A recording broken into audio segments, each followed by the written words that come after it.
High, আমি কবিতা। আজকের ব্লগে সবাইকে ওয়েলকাম। আজকে আবারও একটি ডিজনির ব্লগ নিয়ে হাজির হলাম আপনাদের কাছে। আশা করি আপনারা সবাই ভালো আছেন, সুস্থ আছেন ও আনন্দে আছেন। আর আজকে ডিজনিল্যান্ডে আমাদের একটা খুব সুন্দর সন্ধেবেলা। ঠান্ডাটাও আছে, যতটা ভেবেছিলাম ঠান্ডা হবে না তার থেকে অনেক বেশি ঠান্ডা আছে, কিন্তু তবুও এত ভালো লাগছে ভেতরটা ঘুরতে। চারিদিকে এত সুন্দর পরিবেশ ম্যাজিক কিংডমের। দেখুন, গাছ গাছরা আর সুন্দর সুন্দর সাজানো ডেকোরেশন, পুরো ন্যাচারাল অ্যাটমসফিয়ার। যেদিকেই তাকানো যায় সেদিকেই যেন মনে হয় খুব সুন্দর ন্যাচারাল একটা বিউটি দেওয়ার চেষ্টা করেছে প্রত্যেকটা জায়গাকে। জায়গায় জায়গায় সুন্দর ঝর্ণা, প্রত্যেকটা জায়গায় সুন্দর ডিজনির মিউজিক বাজছে। এক কথায় মনোরম একটা সন্ধেবেলা ডিজনিল্যান্ডের ম্যাজিক কিংডমে। ডিজনিল্যান্ড অনেকটাই ঘোরা হলো, এখন আমরা যাচ্ছি দ্য জার্নি অফ লিটল মারমেডের যে শোটা আছে ওটা দেখার জন্য। আর ওটাই পেরোতে যে এত সুন্দর একটা পরিবেশের মাঝখান দিয়ে আপনাদের আমি নিয়ে গেলাম, খুবই সুন্দর। আর আমাদের যেহেতু এখানে প্রত্যেকটা রাইডসের জন্য বা প্রত্যেকটা অ্যাক্টিভিটিসের জন্য অনেকক্ষণ লাইনে দাঁড়াতে হয়, তাই আমরা একটা জিনি প্লাস বলে লাইটনিং ডিল নিয়ে নিয়েছিলাম, যেটাতে আপনাকে ওয়েট অনেক কম করতে হয়। তাই journey of the little mermaid আমাদের সন্ধেবেলায় 6:30টার সময় ছিল, তো আমরা 6:30টার সময়ই এলাম। আর খুব একটা লাইনে দাঁড়াতে হয়নি, তাড়াতাড়ি চান্স পেয়ে গেলাম। দেখুন, এখানে যে এই যে সুন্দর শেলের মতন ব্যাপারগুলো আছে, এগুলো হচ্ছে এক একটা বসার জায়গা। এটাতে করে বসে আমরা সুন্দর চারিপাশের যে দৃশ্যগুলো আছে সেগুলো দেখব। আশা করি আপনাদেরও খুব ভালো লাগবে, দেখতে থাকুন। আর ভালো লাগলে অবশ্যই একটি লাইক, কমেন্ট, শেয়ার আর সাবস্ক্রাইব করে দেবেন। ধন্যবাদ।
to see me hiding away these technicalities, chasing, waiting.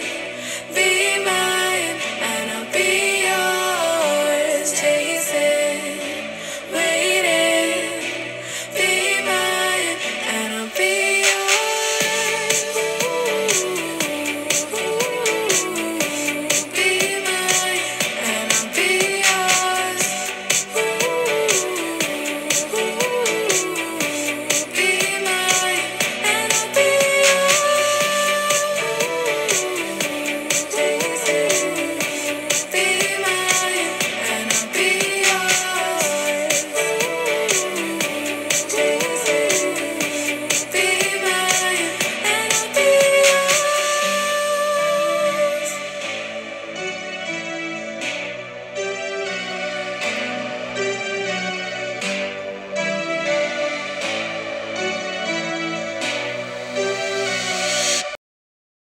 Well, that's the way I remember it, eh?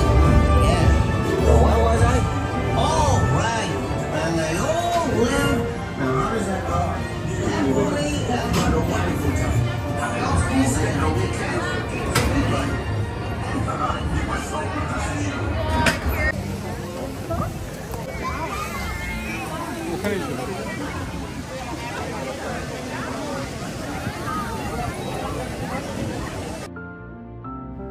Journey of the little mermaid দেখে আমরা বেরিয়ে গেলাম। মন ভরে গেল, এত সুন্দর দেখলাম সব কিছু চারিদিকে। আশা করি আপনাদেরও খুব ভালো লেগেছে। এটা হচ্ছে অ্যাকচুয়ালি এন্ট্রান্সটা, আর এটার ভেতরেই আমরা গেলাম the journey of the little mermaid দেখার জন্য, আন্ডার দ্য সি। আর পেছনেই ঠিক এর আছে ক্যাসেলটা। আর এই জায়গাটা থেকে আমরা যদি একটু এগিয়ে যাই তাহলে দেখতে পাবো ট্রলি রাখার অনেক জায়গা আছে, কারণ অনেকেরই বয়স্ক মানুষ, বাচ্চারা সাথে থাকে, তাদের জন্য ট্রলিটা এখান থেকেই কিনতে হয়। আর মানে ভাড়া করতে হয় আর কি, $15 দিয়ে সিঙ্গেলটার জন্য, আর বড় ট্রলি নিলে আপনার $30 দিতে হয়। আর এগুলো রাখার জন্য প্রত্যেকটা জায়গায়, মানে এক একটা যে ডিজনির অ্যাক্টিভিটি করার জায়গা আছে সেখানে প্রত্যেকটা জায়গার সামনে এই ট্রলিগুলো রাখার জায়গা থাকে। আপনি ট্রলি বাইরে রেখে বেরিয়ে যান নিশ্চিন্তে, আপনার জিনিসপত্র রেখে, কোনো কিছুই হবে না, মানে কোনো চুরি হওয়ার কোনো ভয় নেই। আবার এসে আপনি আপনার জিনিস একই রকমভাবে যে জায়গায় রেখেছিলেন সেখানেই পেয়ে যাবেন। আর এই হচ্ছে সিন্ড্রেলা ক্যাসেলটা, কি সুন্দর লাগছে দেখুন। এত সুন্দর নীল রঙের লাইট জ্বলছে এটাতে, দেখে মন প্রাণ যেন জুড়িয়ে যাচ্ছে। এত সুন্দর ডিজনি ক্যাসেল দেখে সত্যিই মন ভরে গেল। এবারে আমরা যাব টুমরোল্যান্ডের দিকে। আর আজকের মতো ভিডিওটা এখানেই শেষ করছি।